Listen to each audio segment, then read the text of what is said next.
Ketika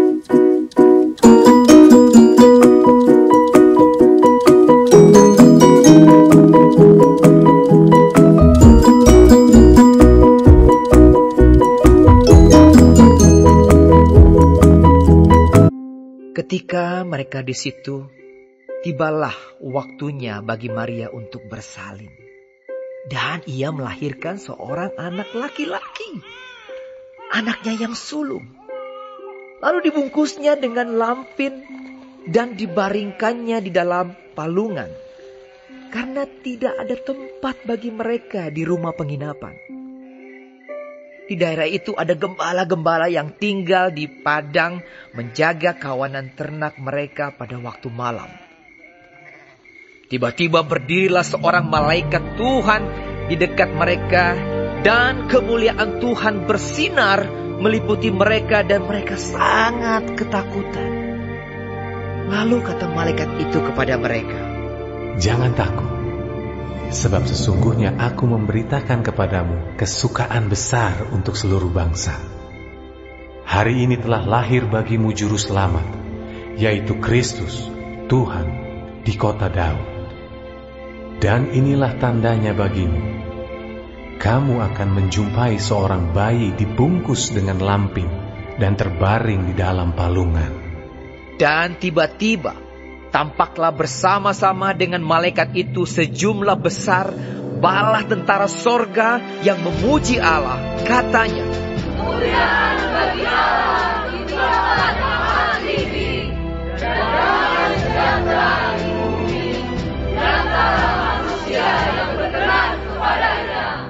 Setelah malaikat-malaikat itu meninggalkan mereka dan kembali ke sorga, gembala-gembala itu berkata seorang kepada yang lain, "Marilah kita pergi ke Betlehem untuk melihat apa yang terjadi di sana, seperti yang diberitahukan Tuhan kepada kita."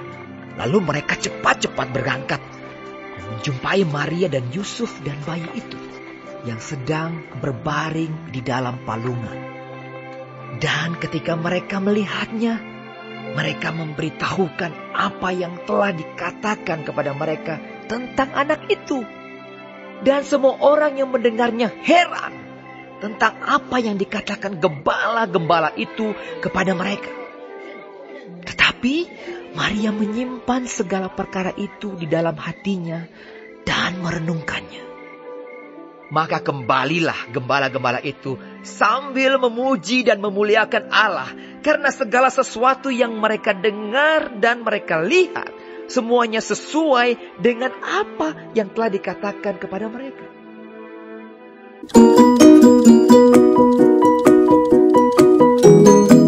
Halo adik-adik, selamat pagi.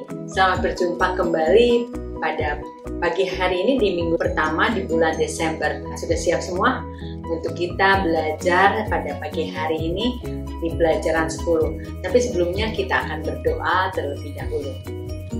Bapa di surga, Bapa yang baik yang kami kenal di dalam nama Yesus Kristus, segala puji, hormat, dan kemuliaan kami naikkan kepadamu. Karena kebaikan Tuhan selalu di dalam kehidupan kami, menyertai kami, mengasihi kami, menolong kami, dan membimbing kami. Kami mau bersyukur untuk keselamatan yang sudah Tuhan berikan kepada kami. Karena Engkau sudah lahir di dunia ini untuk menebus dosa-dosa kami, sehingga kami beroleh hidup yang kekal. Kami bersyukur Tuhan karena kami boleh kenal Engkau, Tuhan Yesus. Kami mau mendengarkan firman-Mu, tolong kami, buka hati kami. Dalam nama Yesus Kristus kami berdoa. Amin. Adik-adik, pelajaran 10 ini judulnya adalah peduli terhadap yang tak dipedulikan. Diambil dari Lukas 2 ayat 8-12. Kepedulian itu sama dengan artinya adalah memberikan perhatian kepada orang lain.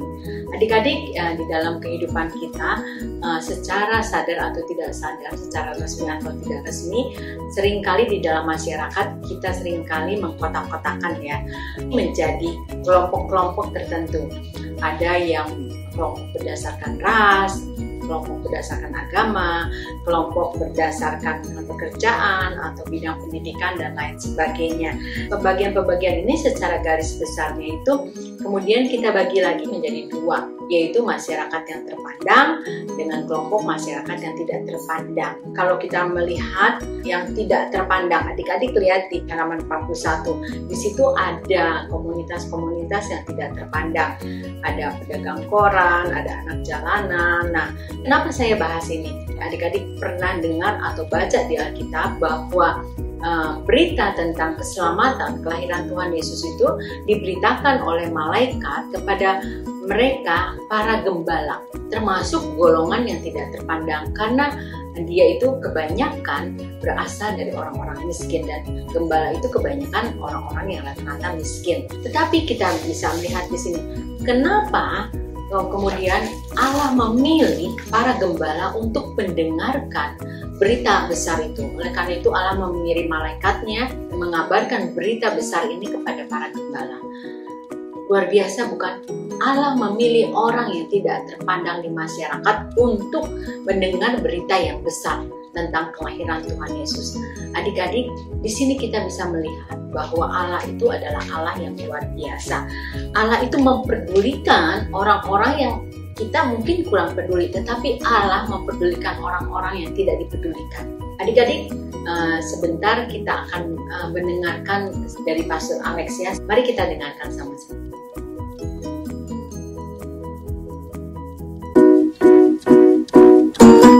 Shalom Bapak Ibu, Saudara-saudari, adik-adik yang sangat dikasihi oleh Tuhan Yesus. Renungan firman Tuhan kali ini adalah dari Lukas 2 ayat 8-12. Tema yang akan kita renungkan adalah Tuhan peduli. Dari nas kita ini, pertama kita akan melihat bagaimana Tuhan peduli pada gembala-gembala yang pada saat itu sedang menggembalakan ternak mereka. Mari kita renungkan beberapa ayat di nas kita ini yang menunjukkan bahwa Tuhan sungguh sangat peduli pada gembala-gembala ini. Pasal 2 ayat 9, tiba-tiba berdirilah seorang malaikat Tuhan di dekat mereka, dan kemuliaan Tuhan bersinar meliputi mereka, dan mereka sangat ketakutan. Ayat 10, lalu kata malaikat itu kepada mereka, jangan takut, sebab sesungguhnya aku memberitakan kepadamu kesukaan besar untuk seluruh bangsa. Ayat 11, hari ini telah lahir bagimu Juru Selamat,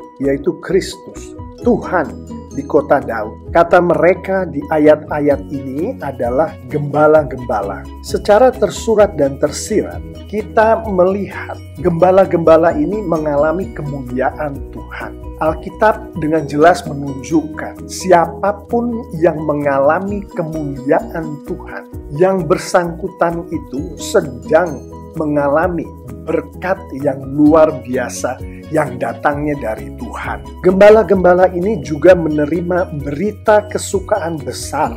Dari konteks Alkitab pula kita mengetahui siapapun yang mengalami berita kesukaan besar yang datangnya dari Tuhan, yang bersangkutan ini sedang diberkati dengan luar biasa oleh Tuhan. Kita tahu bukan sembarang orang yang menerima berita dari Tuhan. Hanya orang-orang yang khusus yang menerima berita dari Tuhan. Dan orang-orang yang khusus ini sudah pasti disayangi oleh Tuhan. Dan mereka yang disayangi oleh Tuhan adalah mereka yang diberkati dengan luar biasa. Dari ayat 11 kita mengetahui gembala-gembala ini diberi juru selamat oleh Tuhan. Juru selamat ini adalah Kristus. Dan firman Tuhan dengan jelas menunjukkan bahwa Kristus adalah Tuhan sendiri. Apa yang dilakukan Tuhan terhadap gembala-gembala ini jelas-jelas adalah Tuhan sedang memberkati dan memberikan kasih karunia-Nya yang luar biasa kepada gembala-gembala. Kepedulian Tuhan pada gembala-gembala ini terlihat pula pada ayat-ayat berikut. Ayat 16, lalu mereka cepat-cepat berangkat dan menjumpai Maria dan Yusuf dan bayi itu yang sedang berbaring di dalam palungan. Ayat 17, dan ketika mereka melihatnya, mereka memberitahukan apa yang telah dikatakan kepada mereka tentang anak itu. Ayat 18, dan semua orang yang mendengarnya heran tentang apa yang dikatakan gembala-gembala itu kepada mereka. Kita semua mengetahui bahwa diizinkan untuk bertemu dengan orang penting adalah suatu berkat. Dari ayat-ayat ini kita mengetahui bahwa gembala-gembala ini diajak di dalam tanda kutip oleh Tuhan sendiri melalui malaikatnya untuk bertemu dengan bayi yang adalah orang yang paling penting dalam sejarah umat manusia.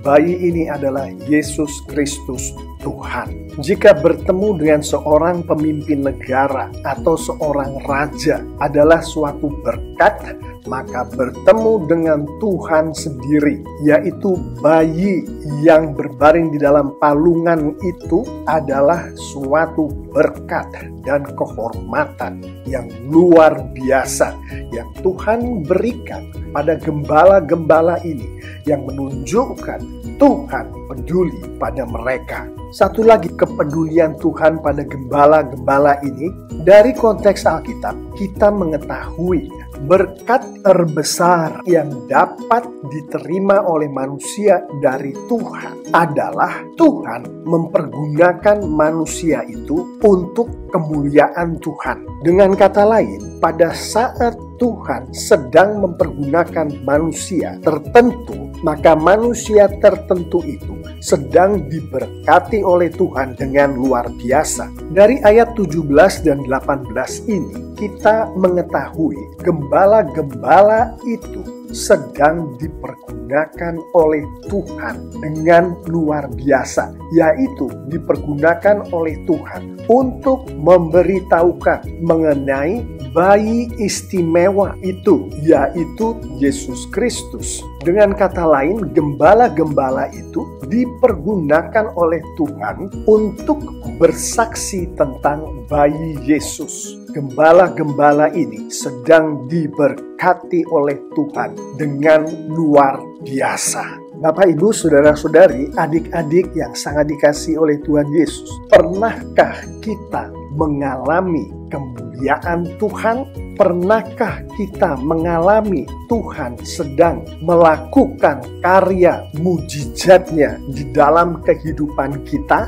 Pada saat Tuhan sedang melakukan mujizatnya, kemuliaan Tuhan sedang dinyatakan oleh Tuhan kepada kita yang mengalami mujizat termaksud. Contohnya adalah pada saat Tuhan menjawab doa dari umatnya. Contohnya pada saat kita berdoa memohon kepada Tuhan untuk kesembuhan dari penyakit yang dokter sendiri sudah tidak bisa menyembuhkan, dan Tuhan sembuhkan kita dari penyakit itu. Tuhan sedang melakukan karya mujizatnya di dalam kehidupan kita. Kita sedang mengalami kemuliaan Tuhan. Tahukah kita bahwa pada saat kita menerima Injil, pada saat kita menerima firman Tuhan yang kita baca dari Alkitab, itu artinya Tuhan peduli pada kita sehingga Tuhan memberkati kita dengan firman-Nya. Sadarkah kita bahwa pada saat kita bertemu dengan sang bayi itu, Yesus Kristus itu, yaitu dengan Roh Kudus memberikan kepada kita Tuhan Yesus sebagai Tuhan dan Juru Selamat kita. Artinya kita sedang diberkati, sedang memperoleh kasih karunia yang datangnya dari Tuhan dengan luar biasa. Tahukah kita bahwa pada saat kita sedang bersaksi tentang pekerjaan Tuhan di dalam kehidupan kita, pada saat kita sedang bersaksi tentang Tuhan Yesus, yang artinya Tuhan sedang mempergunakan kita untuk memuliakan Tuhan melalui kesaksian kita, bahwa pada saat kita bersaksi itu Tuhan sedang memberkati kita dengan luar biasa, karena Tuhan berkenan memakai kita makhluk ciptaannya yang penuh dengan dosa ini untuk kemuliaan Tuhan? Sadarkah kita akan hal-hal ini? Sadarkah kita bahwa Tuhan peduli pada kita sebagaimana Tuhan peduli pada gembala-gembala itu? Dari nas kita ini, kita akan merenungkan juga bagaimana Tuhan peduli pada bangsa-bangsa. Di ayat 10 firman Tuhan berkata, saya bacakan lagi. Lalu kata malaikat itu kepada mereka, jangan takut, sebab sesungguhnya aku memberitakan kepadamu kesukaan besar untuk seluruh bangsa. Hari ini telah lahir bagimu juru selamat, yaitu Kristus, Tuhan di kota Daud. Seluruh bangsa di ayat-ayat ini adalah bangsa-bangsa yang ada di muka bumi, yaitu manusia-manusia yang diciptakan oleh Tuhan. Ayat-ayat ini menunjukkan kepada kita Tuhan memberikan juru selamat kepada seluruh bangsa, seluruh umat manusia. Ini adalah kasih karunia yang luar biasa, berkat yang luar biasa yang datangnya dari Tuhan kepada umat manusia sebagai bentuk kepedulian Tuhan pada bangsa-bangsa, bentuk cinta kasih Tuhan kepada bangsa-bangsa, kepada umat manusia. Juru selamat yang diberikan oleh Tuhan kepada bangsa-bangsa ini adalah Yesus Kristus, yaitu Tuhan sendiri. Ayat 10 dan 11 ini menunjukkan Tuhan peduli pada bangsa-bangsa, pada umat manusia. Saya akan menyimpulkan renungan kita kali ini dengan memberikan penekanan bahwa kepedulian Tuhan pada gembala-gembala itu dan kepedulian Tuhan pada bangsa-bangsa, pada umat manusia adalah dalam bentuk ayat yang ke-11 menjelaskan bentuk ini. Hari ini telah lahir bagimu juru selamat, yaitu Kristus, Tuhan di kota Daud. Dalam bentuk Tuhan mengaruniakan juru selamat kepada umat manusia. Juru selamat itu adalah Kristus, adalah Mesias yang adalah Tuhan sendiri. Jika pada saat itu orang-orang Yahudi berpikir bahwa Mesias yang dijanjikan Tuhan melalui nabi-nabi mereka akan datang untuk membebaskan orang-orang Yahudi dari penjajahan Romawi, maka melalui konteks Alkitab kita mengetahui juru selamat yaitu Kristus Yesus membebaskan manusia bukan hanya dari penjajahan manusia lain, tapi membebaskan manusia dari dosa, membebaskan manusia dari setan, membebaskan manusia dari roh-roh yang menguasai dunia, bahkan membebaskan manusia dari kedagingannya sendiri. Pekerjaan juru selamat ini yang adalah pekerjaan Tuhan jauh lebih dahsyat daripada yang dibayangkan oleh orang-orang Yahudi pada saat itu.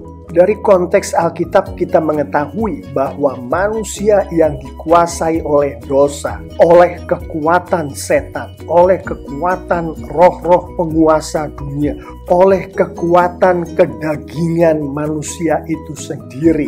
Manusia-manusia yang di dalam keadaan ini mereka berada di dalam kegelapan. Alkitab mengatakan mereka berada di dalam kematian rohani. Artinya mereka terpisah jauh dari Tuhan. Dan Alkitab menunjukkan pula tidak ada satu manusia pun yang bisa menyelamatkan dirinya sendiri dari kegelapan ini, dari kematian rohani ini, dari keterpisahan dengan Tuhan ini, dari dosa ini. Manusia memerlukan juru selamat untuk masuk ke dalam kegelapan ini, untuk masuk ke dalam kematian ini, untuk masuk ke dalam dunia dosa ini, untuk menyelamatkan si manusia-manusia itu. Dan Alkitab menunjukkan dengan jelas hanya satu pribadi yang dapat melakukan ini, yaitu Tuhan Yesus Kristus. Begitu pedulinya Tuhan pada gembala-gembala dan bangsa-bangsa umat manusia ini, sehingga Dia berikan putranya yang tunggal, Tuhan kita Yesus Kristus, kepada kita semua, gembala-gembala bangsa-bangsa, umat manusia.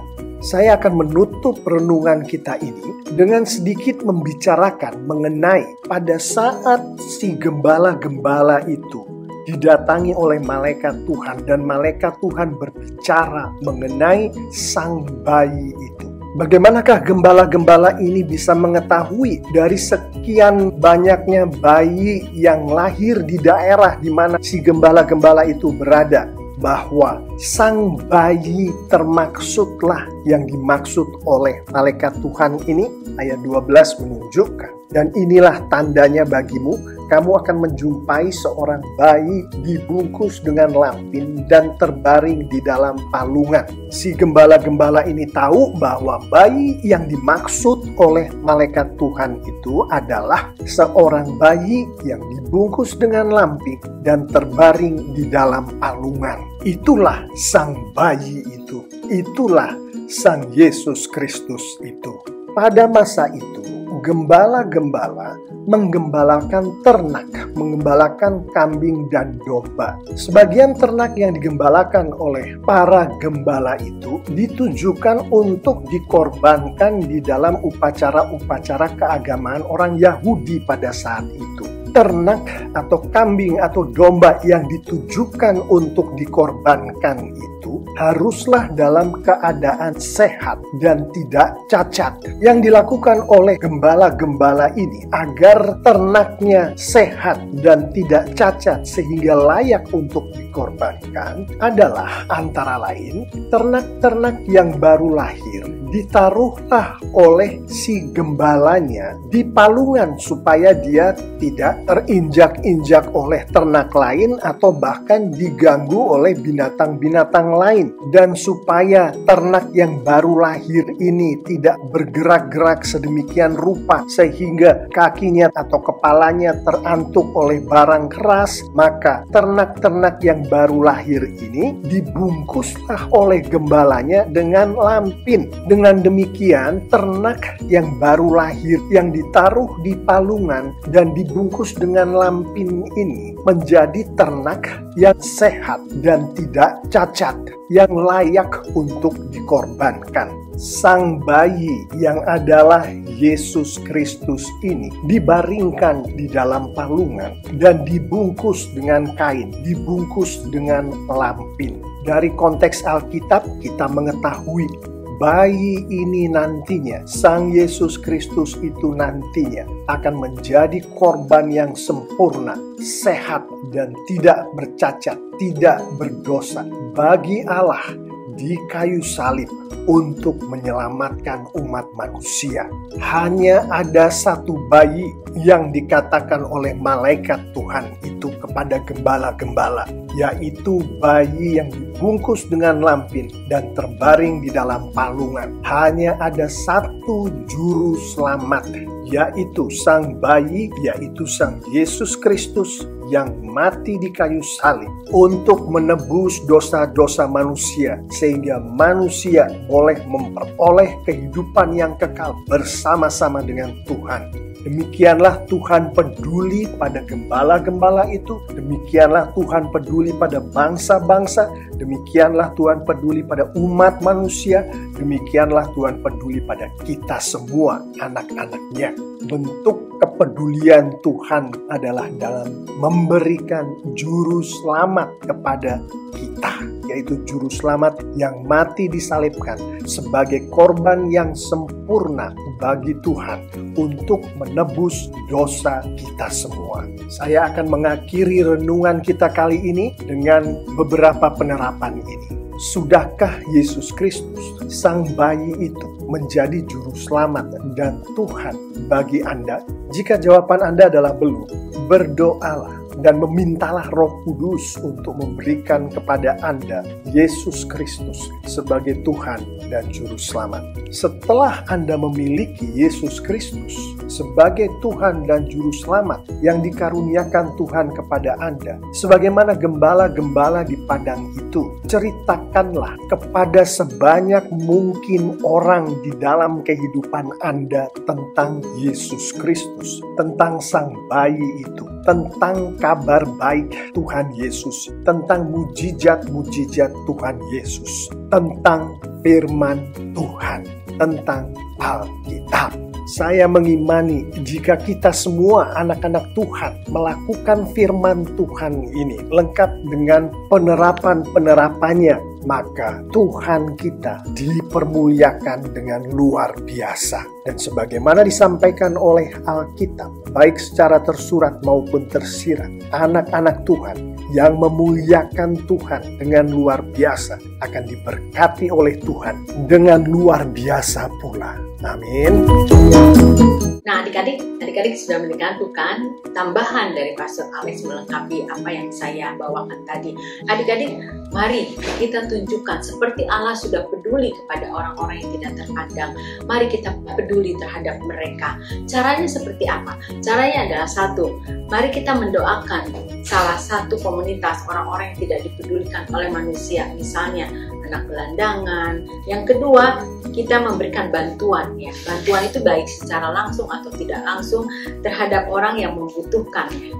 Yang ketiga adalah adik-adik juga bisa menceritakan tentang Tuhan Yesus kepada mereka. Kalau adik-adik menemui mereka dan mereka kemudian merasa kesepian, mereka kemudian merasa ditinggalkan, mereka merasa bahwa mereka sendiri menghadapi masalah-masalah itu, adik-adik bisa menceritakan tentang Yesus, bahwa Yesus adalah Tuhan dan Juru Selamat yang sudah datang ke dunia, lahir dan sudah datang ke dunia menebus dosa, dan Dia tidak pernah meninggalkan kita. Sekarang kesimpulannya adalah Allah selalu memiliki cara istimewa untuk menyatakan rencananya. Kepedulian Allah terhadap para gembala itu hendaknya menjadi penyemangat kita untuk menunjukkan kepedulian kita terhadap sesama, khususnya terhadap orang-orang yang tidak terpandang. Kalau Allah melakukan itu, adik-adik dan saya pun sebagai anak-anak Tuhan bisa melakukan itu. Nah, demikian adik-adik, ayat hafalan pada pagi hari ini diambil dari 1 Yohanes 4 ayat 19. Kita mengasihi karena Allah lebih dulu mengasihi kita. Kita mengasihi orang lain karena kita sudah dikasihi oleh Allah terlebih dahulu. Oke adik-adik, selamat pagi. Sampai berjumpa minggu depan, dan jangan lupa saya ingatkan kembali, adik-adik selalu setia di dalam persembahan atau perpuluhan. Adik-adik bisa mengirimkannya ke sini. Alamat nomor rekening ini tentu adik-adik sudah tahu ya, atau adik-adik nanti pada akhir bulan Desember nanti bisa mengirimkan keseluruhannya, mentransfer seluruhnya. Oke adik-adik, kita akan bersama-sama mengakhiri pada pagi hari ini dengan doa. Kami bersyukur kepadamu Tuhan pagi ini, suatu hal yang luar biasa di mana Tuhan menolong kami, menantang kami. Kalau Engkau saja memberikan teladan bagi kami, sudah memperhatikan mereka Tuhan yang tidak dipedulikan. Sesungguhnya kamilah juga Tuhan yang harus melakukan itu, memperhatikan dan mempedulikan orang-orang di sekitar kami yang kekurangan atau yang tidak dipedulikan. Kami bersyukur dan kami mohon kami punya kesempatan untuk melakukannya. Terima kasih Bapa, hanya di dalam nama Yesus Kristus kami berdoa. Amin. Selamat beraktivitas adik-adik, sampai minggu depan. Bye.